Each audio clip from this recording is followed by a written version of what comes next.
मागील व्हिडिओमध्ये आम्ही फ्लॅशिंग टूल्स कशी ओळखावी आणि फ्लॅशिंग प्रोसेस कशी करावी हे शिकले आहेत. त्याच अनुसार या व्हिडिओमध्ये आपण सेल फोन आणि स्मार्टफोनच्या विविध ब्रँडचे फ्लॅश कसे करावे हे शिकणार आहोत. SP फ्लॅश टूलचा वापर करून अँड्रॉइड मोबाईल फ्लॅश कसा करावा याबद्दल चर्चा करूया. SP फ्लॅश टूल ही एक उपयुक्तता आहे जी विशेषतः मीडियाटेक MTK डिव्हाइससाठी डिझाइन केलेली आहे. MTK आधारित अँड्रॉइड स्मार्टफोन आणि टॅबलेटवर फर्मवेअर, सानुकूल रॉम, स्टॉक रॉम आणि इतर सिस्टम फाइल्स फ्लॅश करण्यासाठी याचा वापर केला जातो.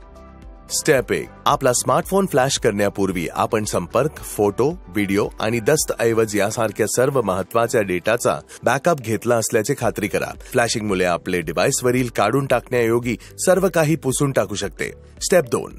आपल्या विशिष्ट स्मार्टफोन मॉडेलसाठी आपल्याकडे योग्य फर्मवेअर असल्याची खात्री करा. चुकीच्या फर्मवेअरचा वापर केल्यास डिव्हाइसमध्ये खराब होऊ शकतो किंवा विटा फुटू शकतात. विश्वसनीय स्रोताकडून SP फ्लॅश टूलची नवीनतम आवृत्ती डाउनलोड करा आणि आपल्या संगणकावरील फोल्डरमध्ये फाइल्स काढा. स्टेप 3. काढलेल्या फोल्डरमधील flash_tool.exe फाईलवर डबल क्लिक करून SP फ्लॅश टूल अनुप्रयोग उघडा. स्टेप 4. SP फ्लॅश टूलमध्ये स्कॅटर लोडिंग बटनावर क्लिक करा आणि फर्मवेअर फोल्डरमधून स्कॅटर फाईल star.txt निवडा. स्टेप 5. आपला स्मार्टफोन पूर्णपणे बंद करा आणि बॅटरी काढून टाका रिमूव्हेबल असल्यास. बॅटरी पुन्हा घाला लागू असल्यास, परंतु डिव्हाइसवर पॉवर देऊ नका. स्टेप 6.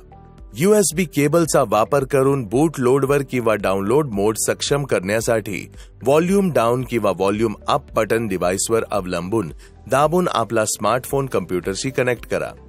स्टेप 7. एकदा आपला स्मार्टफोन डाउनलोड मोडमध्ये कनेक्ट झाल्यानंतर फ्लॅशिंग प्रक्रिये सुरू करण्यासाठी SP फ्लॅश टूल मधील डाउनलोड बटनावर क्लिक करा. टूल आपल्या स्मार्टफोनमध्ये फर्मवेअर फाइल्स हस्तांतरित करण्यास सुरुवात करेल. स्टेप 8. फ्लॅशिंग प्रक्रिया पूर्ण होण्याची वाट पहा. प्रक्रिया यशस्वी झाल्यानंतर आपल्याला SP फ्लॅश टूल मध्ये ओके डाउनलोड करा संदेशासह एक हिरवे सर्कल वर्तुळ दिसेल. स्टेप 9. फ्लॅशिंग प्रक्रिया पूर्ण झाल्यानंतर तुमचे डिव्हाइस आपोआप रिबूट होऊ शकते. हा प्रक्रियेचा एक सामान्य भाग आहे आणि हे सूचित करते की नवीन फर्मवेअर लोड केले जात आहे. स्टेप 10.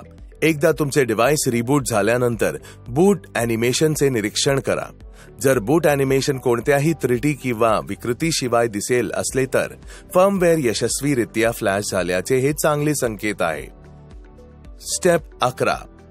आपल्या डिव्हाइसच्या सेटिंग्जमध्ये जा आणि फर्मवेअर आवृत्ती तपासा.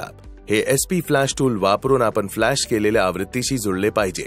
या व्यतिरिक्त इतर सेटिंग्ज आणि कॉन्फिगरेशन्स खात्री करा जेणेकरून ते आपल्या प्राधान्यांशी जुळतात याची खात्री करा. स्टेप 12. फ्लॅशिंग प्रक्रियेदरम्यान संपर्क, फोटो, व्हिडिओ आणि दस्तावेजांसह आपला डेटा हरवला नाही किंवा दूषित झाला नाही याची खात्री करण्यासाठी तपासा. सावधगिरी. विटा टाळण्यासाठी फ्लॅशिंग प्रक्रिया पूर्ण होईपर्यंत आपले मीडियाटेक डिव्हाइस संगणकावरून डिस्कनेक्ट करू नका किंवा SP फ्लॅश टूल बंद करू नका.